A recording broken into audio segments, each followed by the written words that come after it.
নমস্কার বন্ধুরা, আপনারা রয়েছেন অ্যাস্ট্রো মোটিভেটেড চ্যানেলে। আজকে আমাদের আলোচনার বিষয়বস্তু হলো যে আমাদের জন্মছকে যদি চন্দ্র পীড়িত হয়, দুর্বল হয় ও চন্দ্র যদি কোনো দোষের সৃষ্টি করে, তাহলে সে চন্দ্রকে আমরা কিভাবে ঘরোয়া উপায়ের মাধ্যমে কোনো রকম গ্রহ রত্ন ধারণ করা ছাড়া ঘরোয়া পদ্ধতিতে কিভাবে তার প্রতিকার করব। তো এই নিয়ে আজকে আমাদের আলোচনা।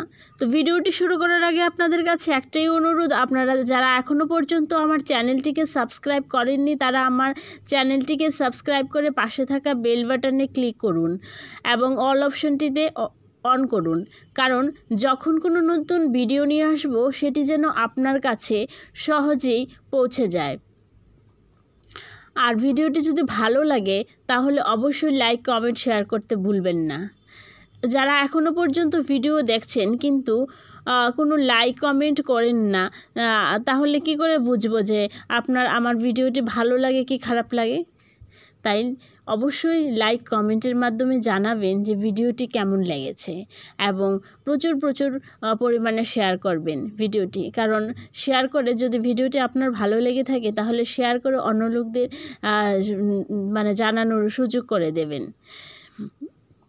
তো চলুন তাহলে শুরু করা যাক মূল আলোচনা। জীবন নির্বাহ করতে গেলে সুখ শান্তি যেমন থাকবে ঠিক তেমনই সমস্যা থাকবে। সমস্যা এলে আমরা অনেকে খুব বিচলিত হয়ে পড়ি, ফলে জীবনের বেশ কিছু সঠিক সিদ্ধান্ত নিতে পারি না। তাই সমস্যা এলে নিজেকে সংযত করে তারপর সব সিদ্ধান্ত নিতে হয়। জন্ম থেকে যদি কোনোভাবে চন্দ্র দুর্বল বা খারাপ অবস্থায় থাকে, তাহলে জীবনে যে সমস্যাগুলি হয় সেগুলো সাধারণত জীবিকা বা আর্থিক সমস্যা সৃষ্টি হয়। আপনি পরিশ্রম করা সত্ত্বেও বা লেখাপড়া করা সত্ত্বেও তার সঠিক যে সাফল্য সেটা আপনি পারবেন না যদি চন্দ্র আপনার জন্মছকে দুর্বল থাকে, পীড়িত থাকে বা খারাপ থাকে। তাহলে যে কোনো গ্রহের খারাপ প্রভাবে জীবন নষ্ট হয়ে যেতে পারে যদি সঠিক সময়ে এর প্রতিকার না করা হয়। তবে সবার পক্ষে তো মূল্যবান গ্রহরত্ন ধারণ করা সম্ভব হয়ে পড়ে না। তাই ঘরোয়া পদ্ধতিতে যদি আমরা এটার প্রতিকার করতে পারি, এই দোষটা কাটাতে পারি, তাহলে সমস্যা কি সেটা করার। চন্দ্র যদি আপনার গ্রহে দুর্বল থাকে তাহলে প্রতি সোমবার শিবের ব্রত রাখুন, শিবের উপবাস করুন, 108 বার শিবের মন্ত্র জপ করতে পারেন। তবে অবশ্যই মনে রাখবেন, যাদের জন্মছকে চন্দ্রদোষ রয়েছে তারা শিবের পুজো করবেন, কিন্তু ভোরবেলা আপনাকে স্নান করে আর শিবলিঙ্গের জল ঢালতে হবে। যে কোনো সোমবার চিনি, দুধ, দই বা পৈতে সাদা বস্ত্র আপনি দান করতে পারেন কাউকে। যদি সম্ভব হয় তাহলে এই জিনিসগুলির মধ্যে যে কোনো একটি হলেও দান করুন। প্রতি সোমবার যদি করেন তাহলে এটা খুব ভালো ফল পাবেন। প্রত্যেক পূর্ণিমায় যদি আপনি নিরামিষ আহার করতে পারেন তাহলে তো খুব ভালো। যদি সম্ভব হয় পূর্ণিমার দিন চালের খাবার বর্জন করুন। রূপোর পাত্রে আপনি খাবার দান খেতেও পারেন, আর রূপোর পাত্র যদি আপনি দান করতে পারেন তাহলে তো খুবই ভালো, বা রূপোর জিনিস যদি আপনি কাউকে দান করতে পারেন তাহলে খুব ভালো। আর যদি সেটা সম্ভব না হয় তাহলে রূপোর পাত্রে আপনি খাবার খেতে পারেন, রূপোর জিনিস ব্যবহার করতে পারেন, আপনি পড়তে পারেন, আপনার গায়ে আপনার যে কোনো রূপোর একটা কিছু রাখতে পারেন। সারা জীবনে একটা হলেও মুক্তা আপনি পড়তে পারেন, তবে সেটা জ্যোতিষীর পরামর্শ অনুসারে সেটার পরিমাণ থাকবে। তাই যদি সম্ভব হয় তাহলে, আর যদি সম্ভব না হয় দরকার নেই। আমি তো এখানে এই ভিডিওতে তো আলোচনা করব যে যেটা আপনার রত্ন পাথর ধারণ ছাড়া কিভাবে আপনি চন্দ্রগ্রহকে শান্ত রাখতে পারবে। যতটা বেশি সম্ভব সাদা বস্ত্র পরার চেষ্টা করুন যদি আপনি চন্দ্রকে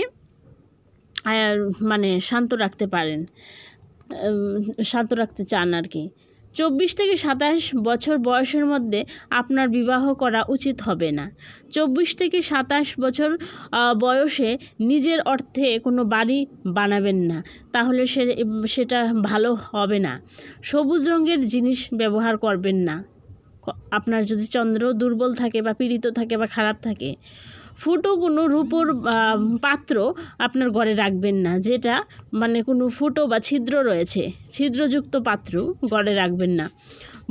যদি সম্ভব হয় তাহলে আশেপাশে যদি বট গাছ থাকে তাহলে বট গাছে জল ঢালুন।